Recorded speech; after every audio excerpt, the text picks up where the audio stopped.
We're here with my 2016 Passat S, modified, lowered, tuned, all kinds of stuff. And today we're gonna do the cabin air filter. I've had this car for close to 4 years, and it just occurred to me today that I have not replaced the air filter. So it's time. It should be really disgusting, actually.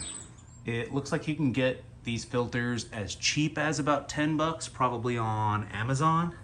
I, however, was impatient and just picked up the only one I could find at my local AutoZone, which was, I think, 27 bucks. This one's a little fancier. Whatever.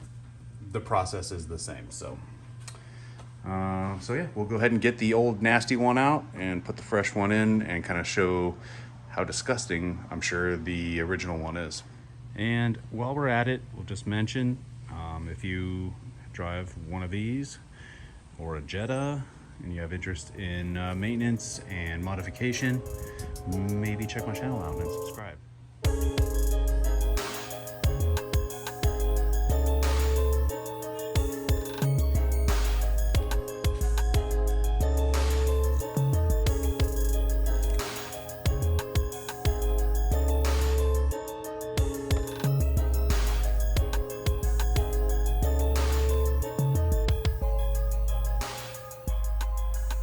No tools required, very easy, very quick. You do not need to pay someone to do this for you. It is right there underneath the glove box. All right, we're underneath the glove compartment. First thing you're gonna do is unscrew these two little doodads right here.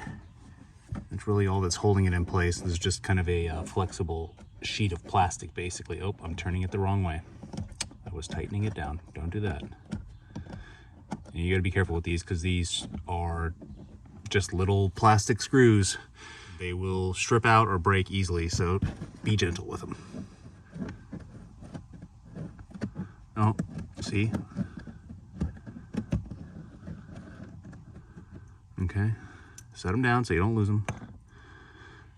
And you're just gonna reach up in the back here, get your fingers underneath that plastic, flexible piece of plastic. Oh, I have ambient lighting here, so I have to unplug that. I installed that myself.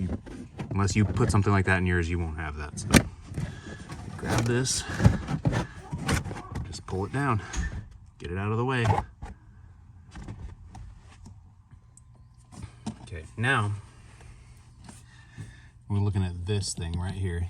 You're gonna grab this little tab that's sticking down and just pull on it, pull it this way, and it'll pop out.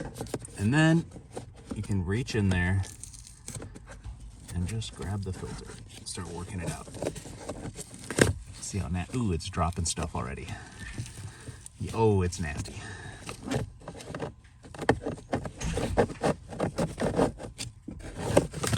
right. Oh yeah, it's pretty freaking dirty. All right, that's 30,000 miles. Look how nasty that is. That's pretty gross. It definitely needed to be changed. I mean, it could be worse, I guess, but that's pretty dirty. I mean, look, you can see all the grime in there. This one's nice and clean, obviously. This one's disgusting. It's always good to just open them and compare them, make sure the dimensions are actually the same. Although if you pick the right model number, you should be fine, but I still have this habit anyway of just checking and making sure nothing looks weird, because a couple of bad experiences, you know? You can do this either way. You can put this in first and then put this up in there and snap it in. I think I'm gonna just try to put it on there first. And you can see the way it works. All the little teeth slide up in there, and then you would actually insert it with it pushed this way. And then once it's up in there, you would slide this, click, and snap it into place. And then your filter is secure. So I'm gonna try it that way. Okay, back in the car. All right, well, that thing fell off, so never mind. I'm just gonna go ahead and try to get this thing up in there first. The little bracket fell off, so whatever. It's easier to just jam the thing up in there, I guess. The bracket just doesn't want to stay on there. It's in there. Now we gotta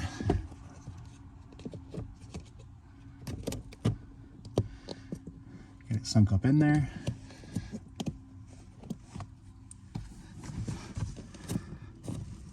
Okay. Slide it over that. Oh, no, there we go. Now it's all the way in place. And now it's time to put the little plastic panel back over it. Getting this thing back in can be a little bit tricky. I know because I tried before I made this video.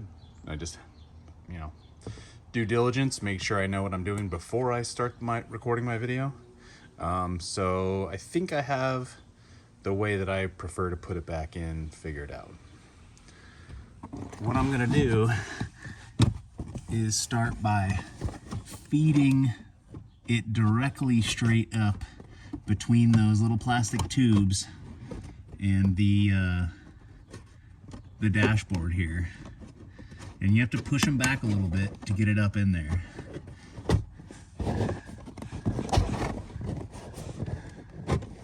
And then once you get the end of it up in there, you start pushing it around the little AC vents. This end has a tab that sticks out pretty far, so that end can be a little bit more tricky. There we go. All right, my method works. So you get those all around those holes and tucked up into the front edge. And then you just push that back up in there. In my case, I have this little wire I need to keep out for my ambient lighting kit. Get this all tucked in there. You can feel roughly where those little screw holes are supposed to be. When you touch this thing, you can reposition the pad a little bit by putting your finger in that hole and then moving it around until you feel the screw hole that these are supposed to go in. And then you take these little plasticky screw doodads, put them back up in there. I gotta hook up my RGB wire here, which won't apply to most of you. And that's it. Now you have a fresh filter, fresh cabin air filter, and you are no longer breathing nastiness.